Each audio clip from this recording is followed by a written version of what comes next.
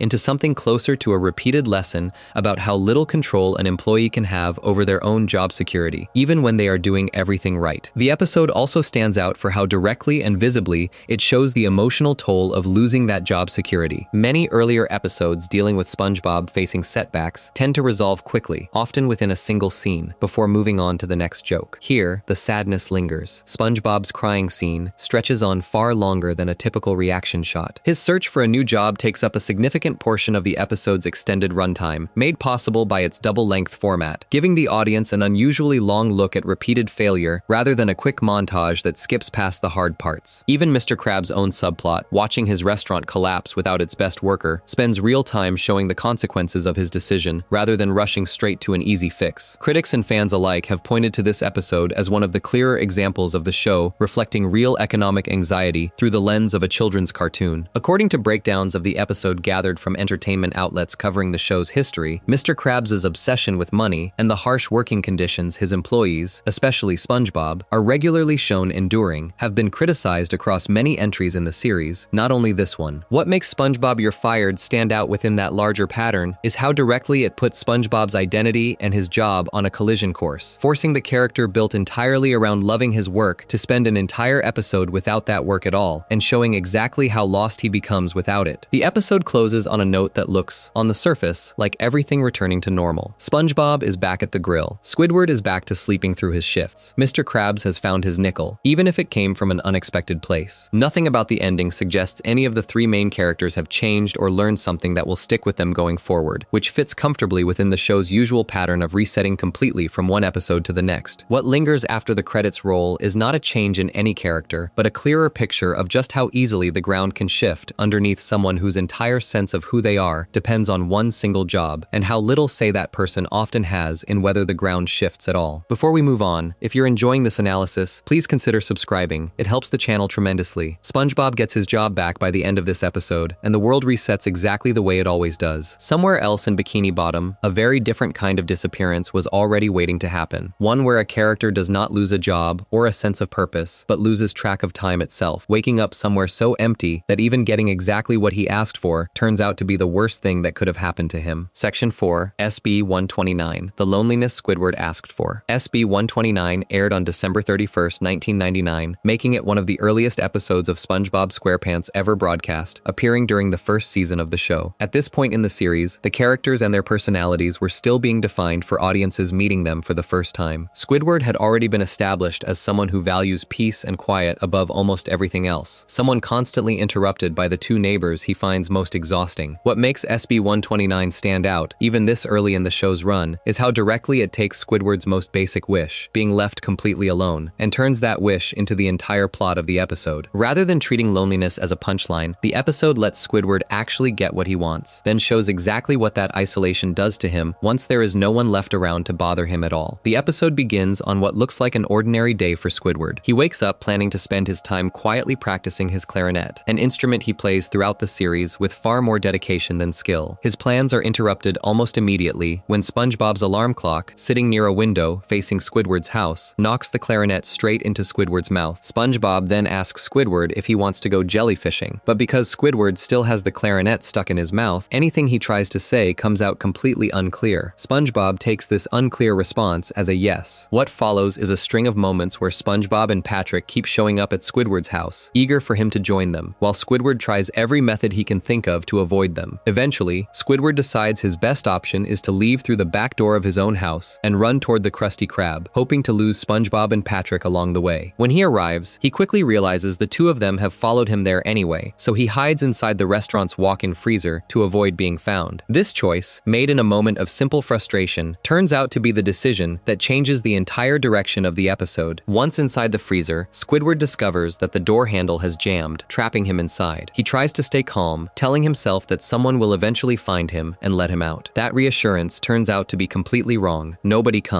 Squidward remains trapped and freezing inside that walk-in freezer for what the episode reveals to be 2,000 years. This single detail, that Squidward stays frozen inside a fast food restaurant's freezer for 2 full millennia, is worth sitting with for a moment, simply because of how far it stretches beyond anything the show had attempted before this point. Most SpongeBob plots resolve within a single day, or, at most, a few days inside the story. Here, an entire span of human history longer than most people can properly picture passes by while one character remains completely frozen, cut off from everyone and everything he has ever known. When the freezer door finally falls open 2,000 years later, Squidward is discovered, still frozen solid, by a small robot that turns out to be a distant robotic descendant of SpongeBob himself, a character the episode names Spongetron. Spongetron thaws Squidward out using a laser, and Squidward wakes up into a version of Bikini Bottom that no longer resembles anything familiar to him. The Bikini Bottom Spongetron shows him has changed entirely. The streets, once filled with the same soft, colorful look audiences know from the rest of the series, are now covered in a stark, shiny chrome finish, giving the entire setting a cold and mechanical feel completely different from anything else in the show. Squidward reacts to this discovery with pure panic, repeatedly shouting the word future at the top of his lungs as he processes exactly how far forward in time he has traveled. Once he manages to calm down slightly, his only real request is simple. He wants to find a way back to his own time. Spongetron, despite having no personal connection to Squidward, treats him with immediate kindness, directing him toward a working time machine and even waving goodbye warmly once Squidward steps inside it to leave. Rather than immediately returning to his own present moment, Squidward makes a choice that ends up defining the rest of the episode. Believing that the only real way to escape SpongeBob and Patrick for good is to travel somewhere neither of them exists yet, he decides to send himself even further back in time, choosing to travel to a period the episode simply calls the past, long before either of his neighbors was ever born. The time machine carries him back to a primordial sea, a very early stage of ocean life on Earth, filled with primitive versions of creatures that will eventually evolve into the residents of Bikini Bottom that Squidward already knows. Here, Squidward hopes he will finally be able to play his clarinet in total peace, with absolutely no interruptions from anyone. That peace does not last long. Squidward quickly runs into a primitive version of a sponge and a primitive version of a starfish, ancient ancestors of SpongeBob and Patrick, who share obvious similarities with the two neighbors Squidward was trying so hard to escape. These primitive creatures show curiosity toward Squidward at first, though their attention shifts quickly once a jellyfish appears nearby, an animal that frightens them immediately. Even here, tens of millions of years before SpongeBob and Patrick as Squidward knows them will ever exist, he cannot seem to find the isolation he came looking for. Frustrated once again, Squidward returns to the time machine, determined to find somewhere, or some time, where he can finally be completely by himself. What happens next stands as the most unusual and most heavily discussed sequence in the entire episode. While attempting to operate the time machine again, Squidward accidentally malfunctions it by pulling its lever with too much force, snapping it and sending the machine spiraling wildly through different points in time and space, rather than delivering him to any single destination. The machine itself appears to grow flatter and flatter on screen before disappearing entirely, leaving Squidward stranded in a completely different kind of space altogether, one the episode simply refers to as a realm of nothingness. This location looks unlike anything else the show has ever shown. There is no ground, no sky, and no recognizable setting of any kind, only a stark white void filled with large, simple rectangular shapes that vanish whenever Squidward reaches out and touches them. A strange, deep bass tone plays throughout this sequence, joined by echoing voices that seem to come from nowhere in particular, creating an atmosphere the show had never used before and would rarely use again. At first, being here brings Squidward a strange sense of relief. This is, after all, exactly what he has been asking for the entire episode, a place completely empty of SpongeBob, Patrick, or anyone else who might interrupt him. He appears genuinely glad to finally have the silence and solitude he wanted, taking out his clarinet with the intention of finally playing it in peace. That relief is short-lived. The disembodied voices around him begin repeating the single word, alone, over and over, and this repetition quickly becomes too much for Squidward to bear. What started as comfort curdles almost immediately into distress. He tries to escape by running, only to discover that running in this space accomplishes nothing at all, since he simply ends up back exactly where he started no matter which direction he moves. Growing increasingly desperate desperate. He stomps against the ground in frustration, and this action happens to break through the floor of the strange realm entirely, dropping him back down into the room containing the time machine. Once he lands back inside the machine, Squidward begs it directly to return him to the present, stating clearly that he misses his ordinary life, and specifically mentioning that he even misses SpongeBob, a statement that would have felt almost unthinkable coming from Squidward at any earlier point in the episode. The machine grants this request, sending him back to the exact moment and location where his journey through time first began. He finds himself standing again in front of SpongeBob and Patrick, and this time, rather than reacting with his usual annoyance, he appears genuinely happy to see them both. That happiness does not last very long either. Almost immediately, SpongeBob and Patrick ask him once again if he wants to go jellyfishing, the exact same request that kicked off his entire ordeal in the first place. Squidward, back to his familiar self, refuses once more, and in a moment of curiosity, asks who could possibly have invented such an annoying activity to begin with. SpongeBob and Patrick answer together, telling him plainly that he did. This closing detail reveals that Squidward's journey through the primordial sea earlier in the episode had unknowingly planted the very idea that leads directly to the creation of jellyfishing as an activity, meaning Squidward is, in a strange and complete circle, personally responsible for creating the exact thing that annoys him throughout the entire series. This kind of structure, where a character travels back in time and accidentally causes the very event that originally sent them there, is sometimes referred to as a causal loop, a situation in storytelling where cause and effect chase each other in a closed circle with no clear starting point. While the episode wraps up with a joke, the strange void sequence at its center has become the subject of serious discussion among people looking closely at what the show has been willing to explore underneath its usual sense of humor. In October 2020, a video essay creator named Karsten Rundquist published an analysis of this specific episode titled How SpongeBob Explored Existential Nihilism, spending roughly 8 minutes examining the darker undertones hiding beneath what looks, on its surface, like a fairly ordinary time travel story built for children. According to that analysis, the void sequence carries a weight far beyond its brief screen time, largely because of how directly it shows a character receiving exactly what he thought he wanted, complete isolation, only to discover that total isolation feels closer to a kind of psychological unraveling than to any real form of peace. There has also been ongoing discussion among fans about exactly what this strange void is actually meant to represent, since the episode itself never explains it directly. One popular fan theory suggests the void might represent death itself, or some kind of afterlife or in-between state, given how disconnected it feels from anything resembling a real physical location. According to the same analysis by Karsten Rundquist, this particular theory does not hold up especially well once closely examined, since Squidward is shown carrying his physical clarinet into the void with him, an object that would presumably be left behind if he had actually died or crossed into some kind of afterlife. Instead, that same analysis draws a comparison between Squidward's experience and a concept described by the philosopher Friedrich Nietzsche known as eternal recurrence, an idea centered on events and moments repeating endlessly without ever truly ending. Under this reading, the void becomes less about death specifically and more about a kind of existential loneliness, a deep sense of meaninglessness that can only really be reached once someone finds themselves stripped of every distraction, every interruption, and every other living thing they might otherwise complain about. The show itself reinforces just how disorienting this sequence is meant to be through the specific choices made in its animation and its sound design. Nearly every other location shown across the series, including the underwater neighborhood where SpongeBob and Squidward live, the Krusty Krab, and even the futuristic chrome-covered Bikini Bottom Squidward visits earlier in this same episode, includes clear visual details grounding the audience in a specific, recognizable place. The void breaks from that pattern entirely, offering no ground, no walls, and no consistent shapes beyond a few simple rectangles that disappear the moment they are touched. Combined with the layered, echoing voices repeating the single word alone, the sequence creates a feeling of disconnection that stands apart from anything else the show produced during its earliest seasons. It is worth remembering that all of this unfolds inside an episode originally intended simply as a lighthearted time travel adventure for young audiences, built around a fairly straightforward joke about a grumpy character trying and failing to find peace and quiet. SB-129 was originally going to carry the title SpongeBob 3000 before the production team settled on its final name, keeping the internal production code SB-129 as the episode's title instead, a choice that gives the episode its slightly clinical, unusual-sounding name compared to most other titles across the series. The episode first aired on December 31st, 1999, timed closely alongside the arrival of a new millennium and a new century, a detail that adds an interesting layer of real-world context to an episode already built entirely around themes of time, distance, and how quickly the familiar can turn into the completely unrecognizable. What makes SB-129 worth examining closely within a look at the show's deepest episodes is is not simply the strange void sequence by itself, striking as that sequence is on its own. It is the fact that this sequence exists inside a story built entirely around a character actively pursuing solitude, chasing it across 2,000 years, across a version of the future filled with strange chrome technology, and even across tens of millions of years into the primordial sea, only to discover that the moment he finally finds real, complete solitude, it becomes the very thing he can no longer tolerate. Squidward spends nearly the entire episode running from SpongeBob and Patrick, specifically because their presence exhausts him. The episode's final, quiet message, delivered without ever stating it directly, suggests that a life with absolutely no one around at all might end up being far harder to survive than a life filled with neighbors who occasionally ask you to go jellyfishing. By the end of the episode, Squidward is back exactly where the story began, annoyed by the same two neighbors, refusing the same invitation, standing in the same spot outside his own house. Nothing about his daily life has changed on the surface. What has changed, at least for the length of one unusually strange half-hour, is the audience's understanding of exactly what waits on the other side of the isolation Squidward spends so much of the series wishing for, and how quickly that isolation can turn into something no one, not even someone who claims to want it more than anything, would actually choose to keep. Before we move on, if you're enjoying this analysis, please consider subscribing. It helps the channel tremendously. Loneliness inside an empty white void is one kind of fear the show has been willing to explore, distant and strange enough that it can be dressed up as a joke about time travel. A very different kind of fear waits just around the corner, one built not around empty silence, but around the sinking feeling of believing you have actually killed someone, and realizing there is a body to hide before anyone finds out. Section 5. Nasty Patty. Guilt, Panic, and a Body That Isn't Dead. Nasty Patty aired on March 1st, 2002, as part of Season 3, and it remains one of the darkest premises the show has ever built an entire episode around. Most SpongeBob stories revolve around small, everyday problems blown up into cartoon chaos, things like a broken alarm clock or an argument over a parking spot. Nasty Patty takes something far heavier as its starting point. It builds a full episode around SpongeBob and Mr. Krabs believing they have killed a man, and then spends the rest of its runtime showing exactly what that belief does to both of them. The episode is often remembered fondly by fans, specifically because of how dark its comedy gets, and looking closely at what actually happens across its 11 minutes shows just how far the writers were willing to push a joke premise most children's shows would never touch at all. The episode opens on what looks like an ordinary morning at the Krusty Krab. Mr. Krabs is relaxing in what the show calls a money bath, essentially bathing in a large pile of cash, something he does often across the series to show just how much he values wealth over almost anything else. SpongeBob is working the grill as usual. The calm mood breaks the moment a health inspector arrives at the restaurant for a surprise inspection. Mr. Krabs reacts to this news with immediate panic, since a failed inspection could threaten the restaurant's ability to stay open. He orders SpongeBob to clean everything from top to bottom and to make sure the inspector receives excellent service, hoping this will guarantee a passing grade. At first, the inspection appears to go smoothly. The health inspector works his way through nearly every item on the menu, testing the food one dish at a time, before finally asking for one plain, ordinary Krabby Patty to complete his review. Before Mr. Krabs and SpongeBob can serve him that final order, a television report interrupts the scene. This report reveals that a man has been going around town pretending to be a health inspector, using the fake title to con restaurants into giving him free food without ever conducting an actual inspection. Mr. Krabs, hearing this, immediately jumps to a conclusion that will define the rest of the episode. Rather than considering that the man sitting inside his own restaurant might be a completely different, legitimate inspector, he becomes convinced that this must be the same fraud described on the news, and he grows furious at the idea of having given away free food to someone with no right to receive it. SpongeBob offers a reasonable suggestion at this point, telling Mr. Krabs that the simplest solution would be to just ask the inspector directly whether he is who he claims to be. Mr. Krabs dismisses this idea completely, choosing instead to plan a prank designed to punish the man he believes is scamming him. This decision, made almost entirely out of anger over the idea of losing a small amount of free food, sets the entire disaster in motion. Rather than a simple conversation that could have resolved the entire misunderstanding in seconds, Mr. Krabs chooses revenge, and SpongeBob, despite raising the better option first, goes along with the plan anyway. Together, Mr. Krabs and SpongeBob construct what the episode calls the Nasty Patty, a sandwich built specifically to be as disgusting and unsafe as possible. According to the details shown on screen, the ingredients include something called volcano sauce, a type of extremely hot sauce that appears elsewhere across the series, along with seahorse radish, a play on the real seasoning horseradish, and toenail clippings mixed directly into the food. As if that combination were not already unappetizing enough, SpongeBob drops the patty into a toilet at one point during its preparation, and Mr. Krabs finishes the process by drying it off using his own dirty gym socks. Every single detail added to this sandwich is designed with one clear goal in mind: punishing a man both characters believe deserves it, without any consideration of what might actually happen if a person were to eat something built out of these specific ingredients. Before the inspector can actually take a bite of the sandwich, an unexpected accident interrupts the plan entirely. A fly happens to fly directly into the man's mouth just as he is preparing to eat, causing him to choke violently on the insect. The choking causes him to spill the nasty patty onto the floor, and in the panic of trying to recover, he slips on the fallen food and strikes his head hard against a nearby table, knocking himself unconscious in the process. From the kitchen, SpongeBob and Mr. Krabs watch this entire sequence unfold without understanding what actually caused it. All they can see is the health inspector collapsing to the floor immediately after appearing ready to eat the sandwich they built specifically to harm him. Rather than recognizing the fly and the fall for what they actually were, both characters assume their disgusting creation worked exactly as intended, and they respond with celebration, watching from the kitchen and enjoying what they believe is a successful act of revenge against someone who tried to cheat them. That celebration collapses almost immediately once another television report interrupts the scene. This second report announces that the fraudulent health inspector described earlier has already been caught and arrested by the authorities. When his photograph appears on screen, both SpongeBob and Mr. Krabs realize with growing horror that the man shown in the report looks nothing like the man currently lying unconscious on their restaurant floor. This single moment flips the entire episode on its head. The man they targeted with their elaborate prank was never the fraud they believed him to be. He was a real, legitimate health inspector the entire time, someone doing his actual job, and they had just tried to feed him a sandwich built out of toilet water, dirty gym socks, and toenail clippings, purely out of misplaced anger over a mistaken assumption they never bothered to check. Realizing their target was innocent all along, and seeing his body lying motionless on the floor, SpongeBob and Mr. Krabs jump immediately to the worst possible conclusion. Neither of them stops to check whether the man is actually breathing or simply unconscious from the fall. Instead, they both instantly assume he must be dead, killed by the very sandwich they had built to punish him. What follows is a rapid shift into full panic, with both characters now believing they have accidentally committed a real crime against an innocent person and scrambling desperately to figure out how to handle a situation neither of them ever expected to face. This panic pushes the two of them into increasingly frantic decisions. Rather than calling for help or trying to explain what actually happened, they decide the safest option is to hide the body, treating the unconscious man as though he were truly a corpse that needs to disappear before anyone finds out what they believe they have done. According to details recorded on fan wikis tracking the episode's full plot, the two of them go so far as to bury the man outside, only for a rainstorm later in the episode to wash away enough soil that his body becomes partially exposed again, forcing SpongeBob and Mr. Krabs into an even more desperate scramble to conceal what they have done before anyone notices. The situation grows even tighter once two police officers arrive at the Krusty Krab. This turn of events raises the stakes considerably, since SpongeBob and Mr. Krabs now believe they are moments away from being caught for something they think is a serious crime. In an attempt to keep the body hidden, SpongeBob moves it into the restaurant's walk-in freezer, the same kind of freezer that plays a very different role in the earlier episode SB-129. When one of the police officers, identified in some sources as Officer Nancy, asks for ice to put in her drink and begins walking toward the freezer, both SpongeBob and Mr. Krabs reach their absolute breaking point, believing they are about to be discovered. Rather than let that discovery happen on its own, they panic and confess outright to what they believe is a crime, blurting out admissions of guilt before Officer Nancy even opens the freezer door. What follows this confession is one of the more memorable exchanges in the entire episode, built entirely around SpongeBob and Mr. Krabs turning against each other in a desperate attempt to avoid taking the blame themselves. Mr. Krabs claims that SpongeBob was the one who actually killed the inspector, describing him as someone who was insane and out of control, someone who would have killed Mr. Krabs too if SpongeBob had not stopped himself first. SpongeBob immediately fires back, insisting that the entire plan was Mr. Krabs' idea from the very beginning, and that he refuses to take the full blame for something he never wanted to do on his own. The two of them continue trading increasingly wild accusations back and forth, each one trying to shift responsibility fully onto the other, revealing just how quickly loyalty between them collapses the moment real consequences appear to be on the way. Right as this confession reaches its most chaotic point, the freezer door opens on its own, and there is nothing inside. The body that both characters believe they had hidden there is simply gone. Officer Nancy, seeing an empty freezer despite everything SpongeBob and Mr. Krabs have just confessed, assumes the entire thing must be some kind of prank or joke rather than a real crime, and she closes the door again without taking their confessions seriously. Moments later, the health inspector himself appears from behind them, walking and speaking normally, very much alive. The two police officers, confused by his sudden appearance and startled by his unexpected arrival, briefly mistake him for some kind of monster or zombie, rather than recognizing him as a normal, healthy person who was simply unconscious for a period of time rather than dead. One once everyone realizes the man is completely fine, the inspector reveals the results of his original inspection, informing Mr. Krabs and SpongeBob that the Krusty Krab actually passed the health inspection they were so worried about at the very start of the episode. In a final touch that closes out the story, Mr. Krabs celebrates this news by offering discounted Krabby Patties to the health inspector, to Officer Nancy, and to the other police officer present, treating the entire situation as something to celebrate now that the immediate threat of punishment has passed. The episode ends without either SpongeBob